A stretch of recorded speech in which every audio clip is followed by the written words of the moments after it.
नमस्कार दोस्तों, बहुत बहुत स्वागत है आपका एक बार फिर से आपके अपने ही चैनल में। दोस्तों दिन भर क्या रहा स्पेस और डिफेंस की गलियारी, फिर चलिए एक एक करके जान लेते हैं। दोस्तों यहाँ पे सबसे पहली खबर की बात करते हैं तो वारी है भारतीय सेना को लेकर।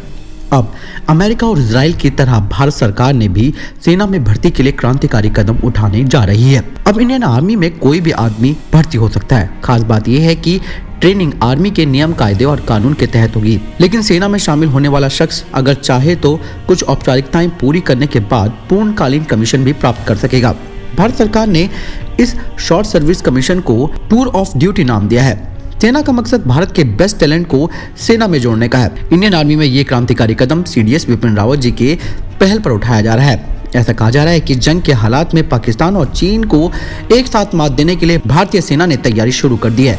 ये कदम उन्हीं तैयारियों का हिस्सा है, यानी कि अब इजराइल और अमेरिका के तर्ज पर भारत के नागरिक भी एक सेना की तरह काम कर सकेंगे। दोस्तों यहाँ पे अगली खबर की बात करते हैं तो warrior made in India weaponised UAV को लेकर गोकुल आनंदा युवराज के नेतृत्व में स्टार्टअप कंपनी वेनवेली की टीम ने गृह मंत्रालय से सलाह के बाद एक यूएवी बनाया है और ये भारत के प्रमुख आतंकवाद रोधी दस्ता यानी कि एनएसजी के साथ मिलकर काम करेगा, ताकि वह इसके कमांडो की आवश्यकता को समझ सकें। जहां अधिकांश कंपनियां निगरानी के लिए कैमरों के साथ यूएवी बनाने पर ध्यान केंद्रित करती है, ये मेड इन इंडिया यूएवी, जिसे वीरो कहा जाता है, एक रिमोटली पायलटेड है जो 2 38 mm ग्रेनेड से लैस है और दूर से ही मिड एयर में दागे जाने में सक्षम है। यूएवी में 2 कैमरे हैं जो ऑपरेटर को निगरानी रखने और लक्ष्य का पता लगाने की अनुमति देते हैं। ये 0 डिग्री से नीचे पॉजिटिव 40 डिग्री तक कार्य कर सकता है। यूएवी को अत्यधिक और उच्च ऊंचाई वाली परिस्थितियों में उपयोग करने के लिए भी डिजाइन किया गया है। इस यूएवी का एक अग्रिम संस्करण काफी घातक होगा, जो कि 40 mm ग्रेनेड फायरिंग करने की क्षमता रखता है और अधिक मारक क्षमता से भरा हुआ है। एक अन्य संस्करण उच्च विस्फोटक यानी कि आईडी के कई किलोग्राम ले जाने में भी सक्षम है, जैसे कि गोला बारूद, भोजन आदि की आपूर्ति। इसका उपयोग जीवन रक्षक दवाओं या फिर प्राथमिक चिकित्सा किट ले जाने और वितरित करने के लिए भी किया जा सकता है। दोस्तों आपको बता दें कि ऐसी कंपनियों से भारत आत्मनिर्भर बनता है और इस तरीके से भारत अब धीरे धीरे रक्षा का निर्यातक भी बन सकेगा। दोस्तों यहाँ पे अगली खबर की बात करते हैं तो वारी है भारत के स्वदेशी हेलीकॉप्टर्स को लेकर। रक्षा मंत्रालय नौसेना यूटिलिटी हेलीकॉप्टर्स के निर्माण की अपनी बड़ी मेक इन इंडिया योजना का दोबारा से मूल्यांकन कर रहा है। कंपनी को यह बताने के लिए कहा गया है कि क्या इस कार्यक्रम में यानी कि इस प्रोग्राम में निर्यात की क्षमता है और इससे HAL को प्रतियोगिता में प्रवेश करने का मौका मिल सकता है। एक विदेशी विक्रेता के साथ साझेदारी में नौसैनिक उपयोगिता हेलीकॉप्टर के निर्माण की 21,000 करोड़ रुपए की योजना 1 साल से अधिक के लिए काम कर रही है और तकनीकी मूल्यांकन के अगले चरण पर जाने के लिए महत्वपूर्ण निर्णय जल्द ही लेने होंगे। सूत्रों ने बताया कि परियोजना के लिए बोली लगाने वाली भारतीय और विदेशी कंपनियों को ये समझने के लिए प्रश्न भेजे गए हैं कि क्या नागरिक और सैन्य दोनों बाजारों में निर्यात को ये पूरा करने के लिए जो 111 हेलीकॉप्टर हैं उनको आगे जारी रखने की योजना है। मंत्रालय ये भी आकलन कर रहा है कि यदि कम संख्या में हेलीकॉप्टरों का आदेश दिया जाना था तो टेक्नोलॉजी हस्तांतरण और लागत पर इसका क्या प्रभाव पड़ेगा।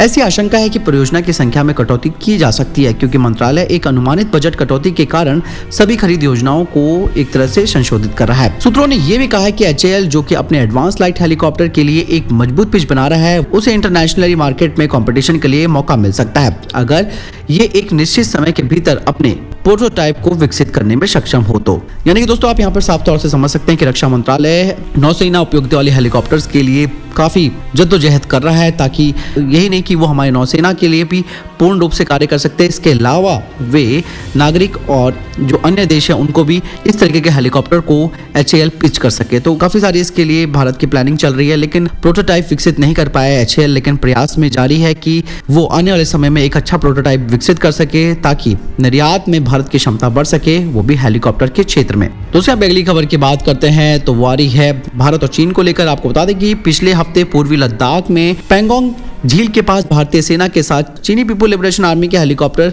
आमने सामने सीमा के करीब आए थे, लेकिन दोनों ओर से कोई भी हवाई उल्लंघन नहीं हुआ है। भारतीय वायुसेना ने इस बारे में जानकारी दी है। साथ ही सेना के प्रवक्ता कर्नल अमन आनंद ने कहा कि पैंगोंग झील या फिर क्षेत्र में सशस्त्र सैनिकों का किसी भी तरह का कोई वहां पर बहसबाजी या कोई झड़प हुई है। उन्होंने ये भी कहा कि दोनों तरफ कोई सीमा उल्लंघन नहीं हुआ है और कहा कि लद्दाख में इंडियन एयरफोर्स ने सुखोई 30 MKI लड़ाकू विमानों ने उड़ान भरी थी और उन्होंने इसको चीन के हेलीकॉप्टर के जवाब में नहीं उड़ाया था, या फिर जो खबर निकल के आ रही थी कुछ चैनल्स ने बताया कि भारतीय वायुसेना ने चीन के हेलीकॉप्टर को मार गिराया, ऐसा कुछ भी नहीं था। ये सारी की सारी अफवाह थी। साथ ही दोस्तों आपको बता दें कि LAC पर आमने सामने की घटनाओं और आक्रामक व्यवहार की घटनाओं को बताते हुए कर्नल आनंद ने कहा कि स्थानीय स्तर पर बातचीत के बाद ये गश्तें बंद हो जाती हैं, अस्थायी और छोटी अवधि में फेस ऑफ होते हैं, क्योंकि सीमा जो है LAC वो अभी हल नहीं है दोनों देशों के बीच में, और सैनिक इस तरीके के जो मामले हैं उनको आपस में सुलझा देती है। आपको बता दें कि भारत और चीन के बीच मौजूदा समझौते के अनुसार लड़ाकू विमानों और सशस्त्र हेलीकॉप्टरों का संचालन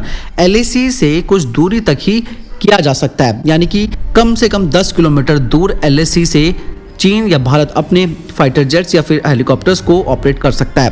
दोस्तों यहाँ पे अगली खबर की बात करते हैं तो वो CDS जनरल विपिन रावत को लेकर आ रही है। दोस्तों आपको बता दें कि सेना अब तीनों ही अंगों में रिटायरमेंट की उम्र को बढ़ाने वाली है। CDS जनरल विपिन रावत ने मंगलवार को एक इंटरव्यू के दौरान ये बात कही है कि हम जल्द ही सर्विस प्रोफाइल और विस्तारित सेवानिवृत्ति की आयु बढ़ाने की नीति ला रहे हैं। इस कदम से तीनों सशस्त्र बलों के लगभग 15 लाख लोगों को फायदा हो सकता है। ये पूछे जाने पर कि क्या वे बढ़ती हुई तनख्वाह के रूप में मैन पावर की लागत में कटौती करना चाह रहे थे, तो जनरल रावत ने कहा कि मैं मैन पावर की लागतों को देख रहा हूँ। एक जवान को सिर्फ 15 से 17 सालों तक सेवा क्यों देनी चाहिए, वो 30 साल तक सेवा क्यों नहीं दे सकता है। हम प्रशिक्षित जो जनशक्ति है उसको खो रहे हैं। उन्होंने आशंका जताई है कि ये लड़ाई सेना की एज प्रोफाइल को बदल देगा, ये कहते हुए कि फ्रंटलाइन लड़का युवा हो सकता है। हमारे पास एक आर्मी मेडिकल कोर है, नर्सिंग सहायक जो कि 50 साल की उम्र तक क्यों नहीं काम कर सकते। कोरोना के प्रभाव पर बोलते हुए साथ ही उन्होंने कहा कि जिस परिवर्तन और पुनर्गठन पर चर्चा चल रही है वो समय की आवश्यकता है।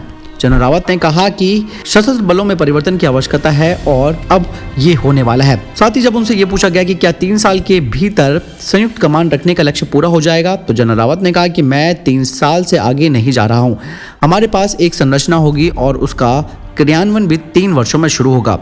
अब हम संयुक्त वायु रक्षा कमान के साथ आगे बढ़ रहे हैं। तो दोस्तों ये थे अभी तक की टॉप डिफेंस और स्पेस अपडेट्स। वीडियो के संबंध में कोई प्रश्न है आप जरूर मुझे कमेंट बॉक्स पर लिखकर पूछ सकते हैं। अगर आप हमारे इस चैनल पर नए हैं तो प्लीज़ इसको सब्सक्राइब जरूर कीजिएगा, और दोस्तों आप मुझे ट्विटर और फेसबुक पर भी फॉलो कर सकते हैं। इस वीडियो के लिए इतना ही, मिलता हूं नए वीडियो के साथ, तब तक अपना ख्याल रखिएगा। जय हिंद, जय भारत।